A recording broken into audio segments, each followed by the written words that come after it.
Hi, this is Sarit Switzer, and welcome to the It Is Taught podcast, a podcast devoted to the teachings of Rabbi Shneur Zalman of Liadi as recorded in his most famous work, the Tanya. My hope for this show is to make these teachings accessible and relatable to the average person, regardless of prior Jewish education or affiliation. The episodes follow the prescribed daily study portions and are meant to serve as practical lessons in how to live your life as your true self and develop an authentic and powerful relationship with your Creator. I have personally experienced the effects the study of this work has had on me, and I'm excited to share what I can of this knowledge with you. So please join me on this journey of learning, self-growth, and connection with your source.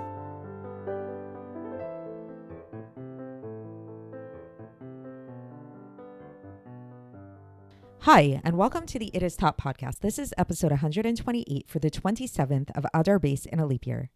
And today we are beginning a new chapter, chapter 39. And the topic of today's episode, is going to be angels. And specifically, comparing angels to animals and exploring the somewhat curious phenomenon whereby angels are actually described as animals. They're given the title of animals often in biblical literature.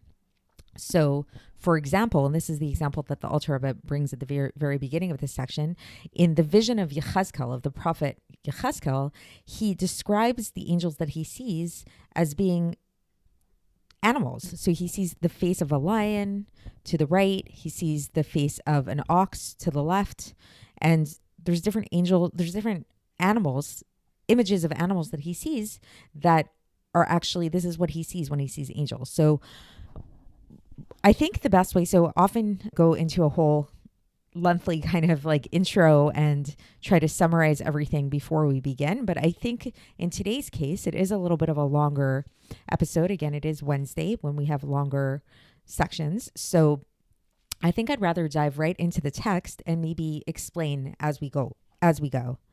But the one thing that I will mention now to kind of keep in mind and bear in mind is that basically what we're going to be coming to understand through this study of angels and animals and all of that is the contrast to humans, and is coming to understand what it is that makes humans, us as humanity, specifically as Jews, what makes us really unique. And to put this in the context of what we've been talking about, so the Alter Rebbe begins this chapter referring to the previous chapter, chapter 38, where we left off from last time. And please, as always, go catch up if you haven't already to be in the same place as the rest of us. And so what we've been talking about so far, and in the last chapter, was we ended off talking about this idea of different types of intention in terms of serving God, and how some types of intention can be more intellectually born. So we can develop an intellectual appreciation of God that will lead to this emotional feelings of emotion. So it's like emotions and feelings towards God that are born out of intellect. And then we talked about a different type of intention, which is more about tapping into our innate feelings of love and fear of God. And we contrasted these two things, and we talked about how the first one, the former, talking about the intellectual birthing of the emotions, is likened to the level of man, of human, versus the type of intention which is more tapping into our innate intention is on the level of an animal. So now the Alter Rebbe begins chapter 39, and he says, with all of this in mind, we can also come to understand why it is that the angels are called beasts and animals. As we see in the vision of Yechezkel, which I just referred to before, where he talks about how he sees the image of a lion and the image to the right, and an image of an ox to the left. This is in Yechezkel chapter 1, verse 10, for anybody who wants to look that up. So why are angels likened to animals? This is because angels, like animals, do not have choice, do not have free will. And so thus their fear and love of God, which they do have, is an innate, natural one. And the Alter Rebbe says that this can be found, he's citing Rav Nehemna, Parshas Pinchas. And so then, thus, with this in mind, that the angels are likened to animals because of this lack of free will, then when we look at tzaddikim, we see that righteous people, their level is greater than them. why. So how does this play out? And now we're going to look at a little bit of spiritual geography here to understand this. So the dwelling place of the souls of tzaddikim, of the righteous people, is in the world of Bria, it's called. Whereas the dwelling place of the angels is in the world of Yetzirah, it is called. So I've mentioned this before, but just to recap this again, give a little spiritual map. So in general, and things do get a little bit more complicated the deeper you get into this kind of stuff. But as a general, for our purposes right now, in general, there are 4 basic worlds or realms, so to speak. And each of these 4 worlds or realms can be thought of as different levels of manifestations of God's creation. So the best explanation that in my opinion, for these 4 worlds, which actually really helped me and really stuck with me when I first learned about them, is actually when we think about them as being parables for the process of birth, which they kind of are in a way, because really creation can be thought of as a type of birth of God's giving birth to creation. So I'll explain this process of birth through the explanation of these 4 worlds. So hopefully to make it a little bit more comprehensible and also hopefully more memorable too. So it's not like these random Hebrew words that I'm throwing at you and just kind of random material, which I know can be tough to memorize.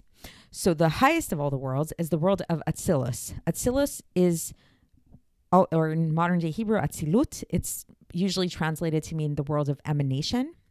So this is the world, which is the highest of all the worlds because it is really one with God. There's no, it's a funny kind of world because it's like the word world in Hebrew. The word for world is olam, which kind of has this like dualistic meaning because it, on the one hand, it means world, which means that it's like this manifestation of a thing.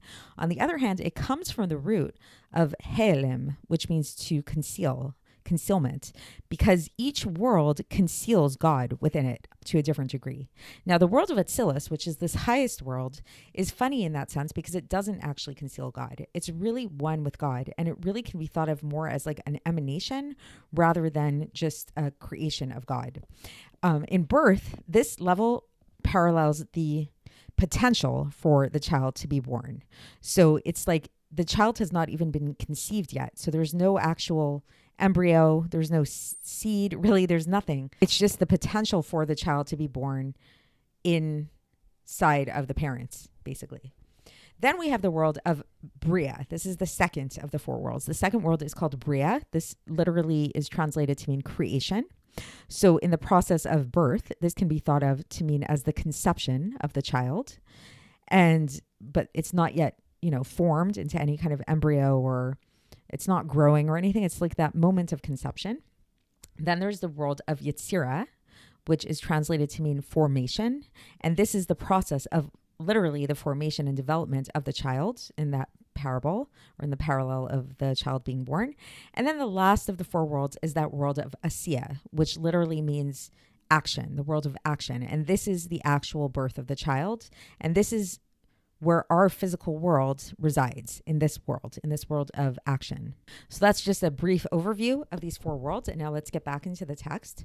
So going back here, what we just learned about here is we were talking about how tzaddikim, how righteous people are higher than angels, because we said that righteous people, their dwelling place is in the world of Bria, which if you've been taking notes, you'll remember Bria is the world of creation. Remember that world of conception, versus the dwelling place of the malachim, of the angels, is in the world of Yetzirah, formation, that world where the development of the child is born, so to speak. Now here the Alter Rebbe brings a little footnote, and he says that he gives like a little caveat to this, and he says we're talking here about stam malachim, like basic malachim, but there are higher angels, there are higher supernal angels that do reside in the world of Bria, where their service is in a way of love and fear that is more intellectual, as is written in Ramahemna, where it talks about how there are 2 types of chayot. Chayot is a type of angel,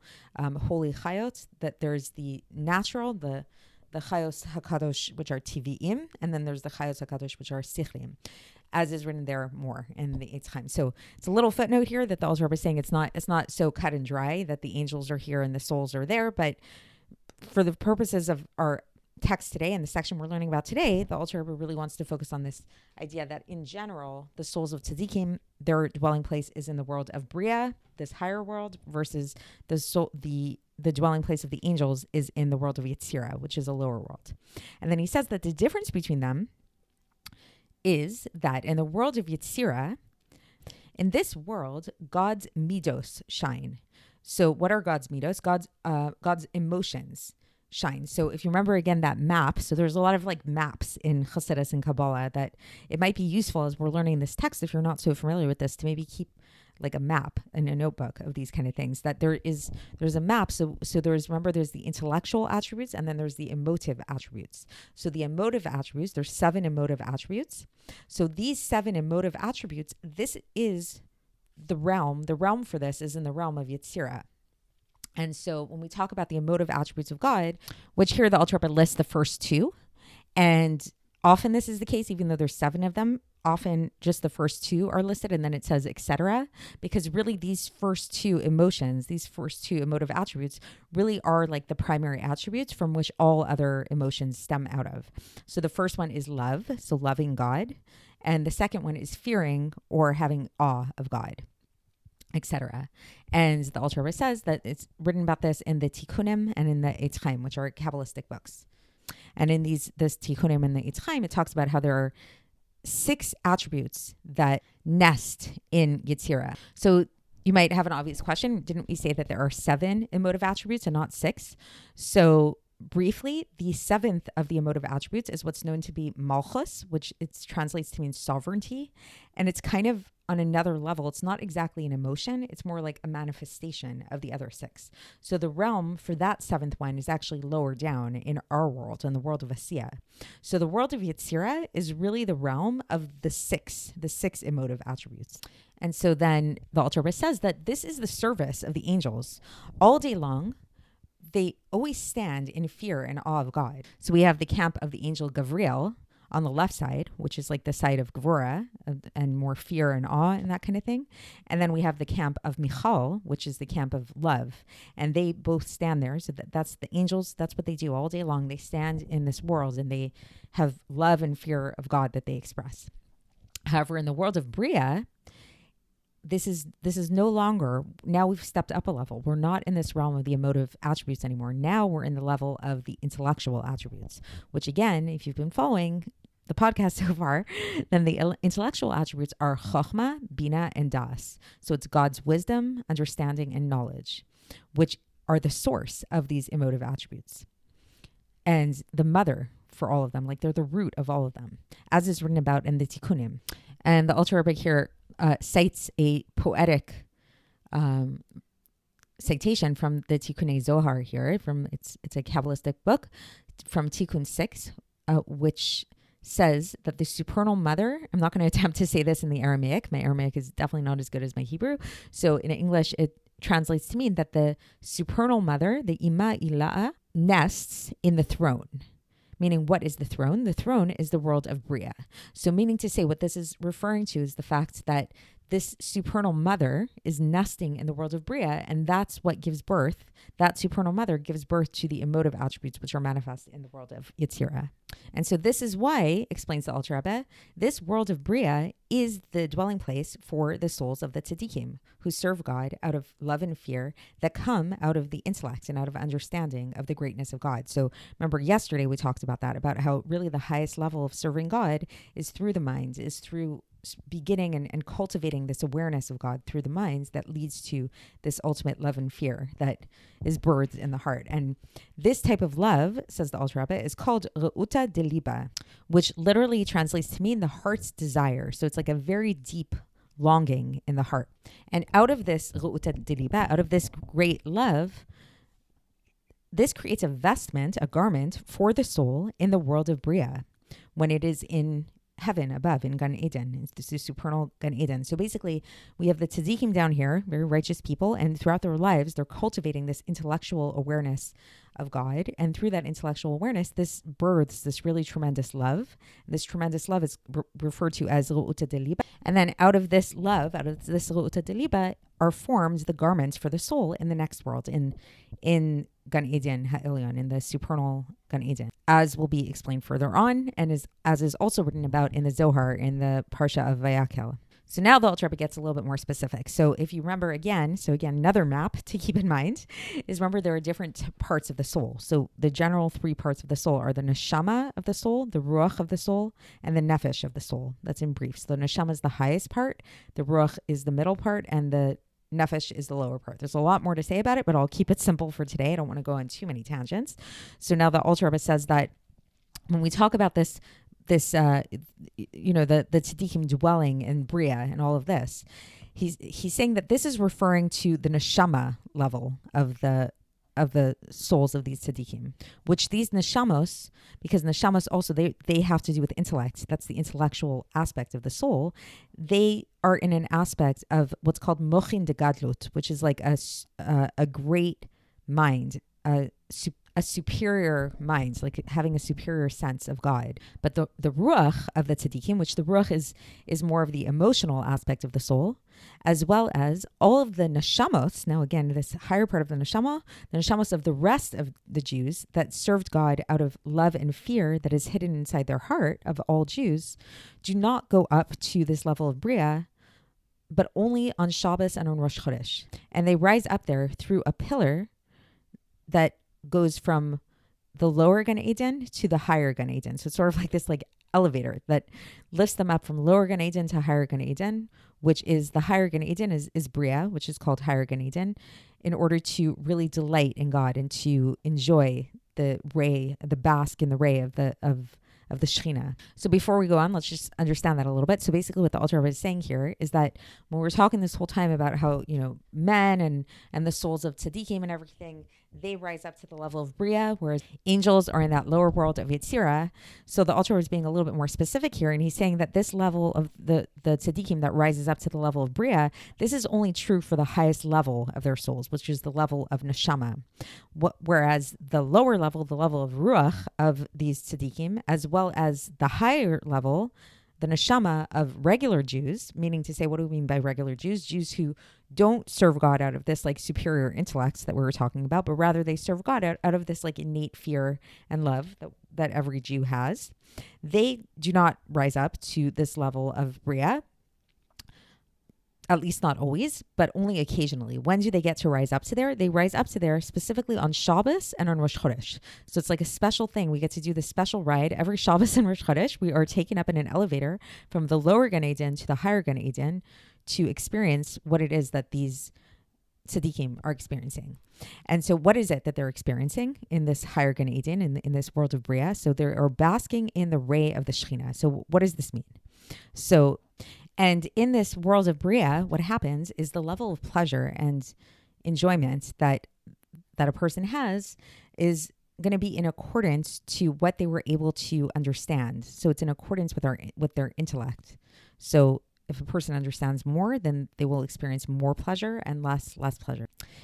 Because it's kind of like, like a very simple analogy of this is like, let's say any kind of art form, let's say we're talking about music or a painting or something like that. The more a person has an appreciation of the art form, whether it's music or painting or whatever it is, the more joy and pleasure they're going to derive out of experiencing this art form. So too, the more educated these people are in terms of learning about God, the greater and deeper their appreciation will be. And so now the Alter Rebbe is going to address this idea that those souls that have the schus, have the merit to be able to rise up above the angels, even though they didn't actually serve God out of this intellectual love and fear, but rather it was just out of this more natural, innate kind of love and fear. This is because this love and fear that they had caused them to actually subdue the sitra achra, the other side that is vested within their bodies. Whether we're talking about subduing actual bad to rule over their taivos and to break them, like rule over their desires and break them. So to prevent people basically from doing something that's against the will of God, or to get them to actually do something good.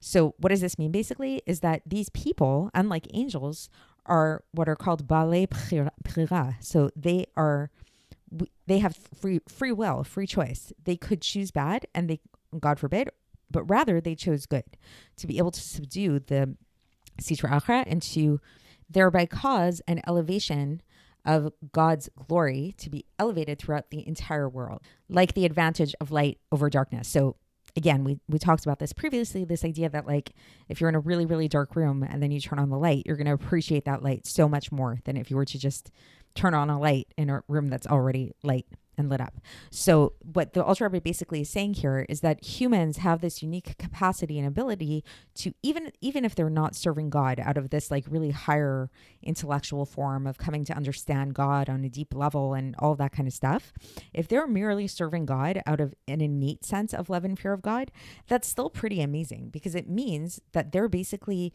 using and channeling this love and fear of God to have them be in control of their impulses and to choose to do the right thing. So they like angels don't have that choice. Angels are dictated by their nature to serve God and to do exactly what God wants them to do. They're slaves to God's will. We're not slaves to God's will. We could do whatever we want. We have choices that we encounter at all times. And so if we actually choose with our choice to do the right thing as opposed to do something that's against the will of God, this is an amazing thing, because this is the advantage of light over darkness in a very dark place. So this causes a very big ripple effect in causing the subjugation of the collective Sitra Achra, like the more global Sitra Achra, the other side, and to cause the glory of God to be elevated. So now the Alter Rebbe is going to stipulate another little point in terms of this map and how all of this work. Is he says that all of this is in concern to the dwelling place of the souls themselves, and in terms of their place as well as their station.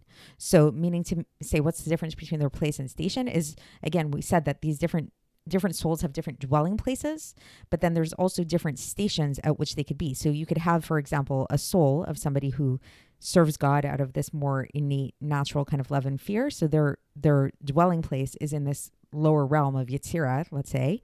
But on Shabbos and Rosh Chodesh, we already talked about that they could actually move up to the station, like through that like elevator or pillar type of thing, to the world of Bria. So now they're in the station of Bria. So that makes sense. So all of this, the Alter Rebbe says, so far we've been discussing the realm of the souls, the dwelling place and the stations of the souls. But now when it comes to their Torah and to their service, their Torah and their service, that's another story. And their Torah and their service becomes truly encompassed in the 10 spheros, which, what does this mean, the 10 spheros? This is the aspect of godliness, and the light of the Ein Sof, the infinite light, becomes totally unified with these things, with utmost unity. Meaning to say that there's the 10 spheros of the world of Bria, which this happens through the service that comes out of love and fear that is intellectual in nature. And then there's the 10 spheres of Yetzirah that correspond to the love and fear that is more innate in nature. Now, here's the interesting thing. So we've been talking about these different worlds that are higher and lower. There's the world of Yetzirah and the world of Bria, and they're on these different levels.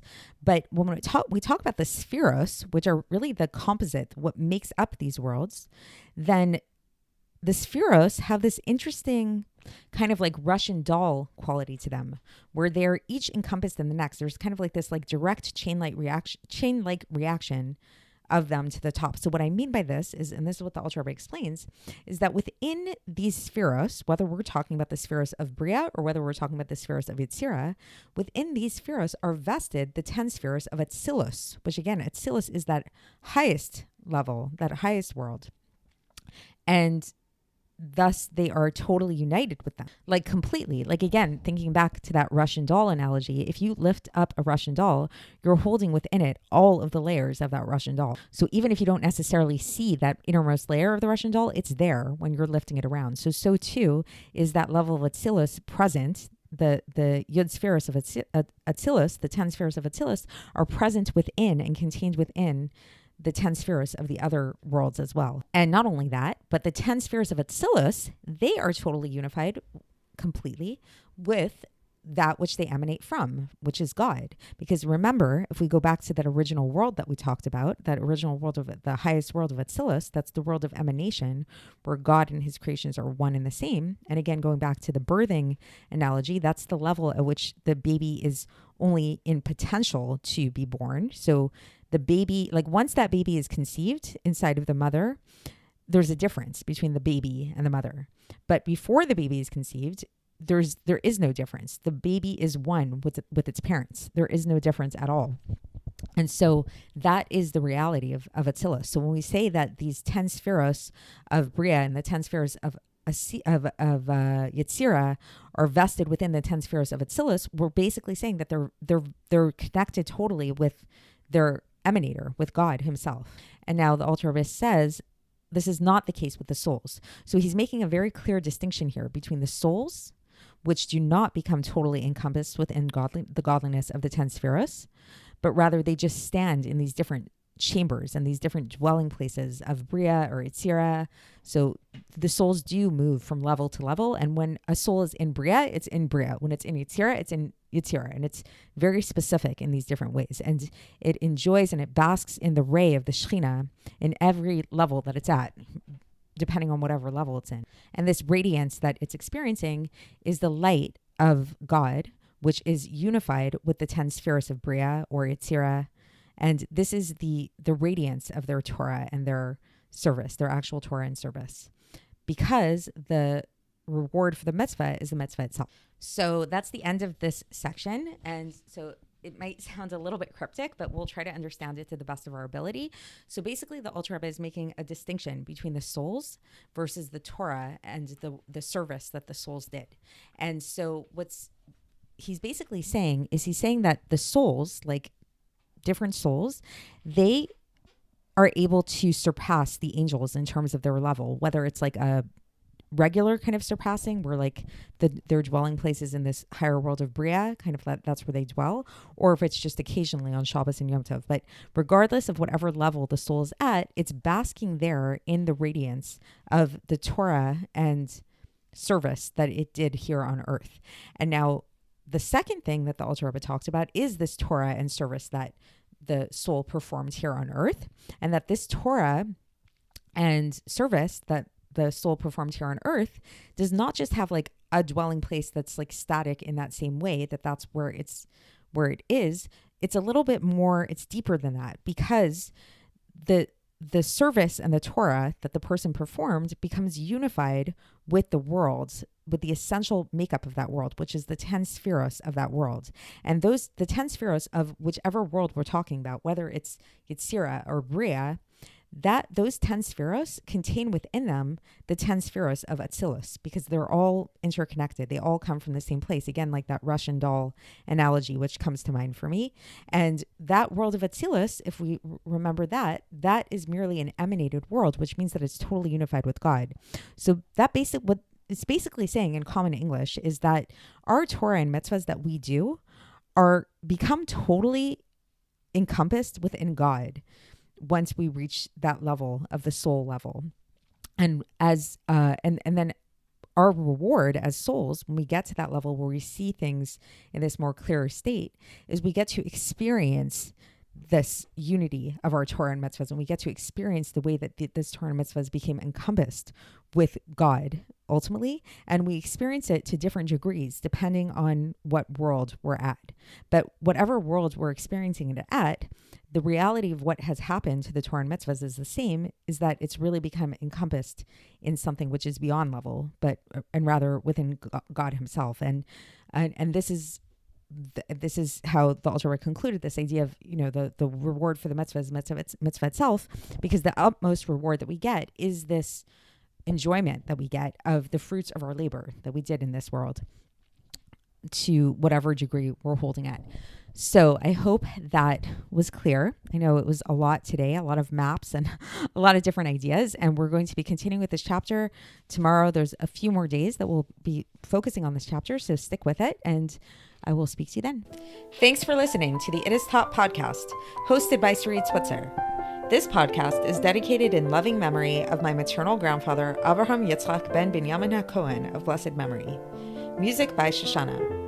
If you enjoyed this episode and would like to support the show, please share it with others and subscribe on YouTube, Apple iTunes, Spotify, or wherever you listen to podcasts. And make sure to leave us a 5-star review. To find out more about the It Is Taught project, including more information on my soon-to-be published book, please visit our website, itistaught.com.